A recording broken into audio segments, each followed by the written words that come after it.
Een van de meest belangrijke dingen in mijn praktijk is wel dat telkens terug blijkt te komen dat ik wel altijd een sociaal, maatschappelijk onderwerp wil benoemen. Maar dan liefst op een niet zo conventionele manier.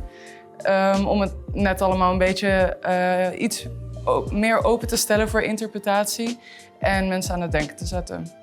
Mijn afstudeerproject gaat over sociale normen en waarden die vrouwenvriendelijk zijn. En dit vertel ik vanuit het perspectief van een stilettohak. En hierin ga ik ook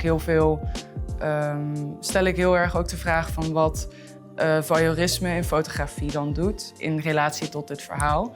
En scopofilie en de male gaze. En hoe die zich in media ontwikkeld hebben tot hoe wij nu naar foto's kijken. En hoe de hak daar dan zijn rol in speelt.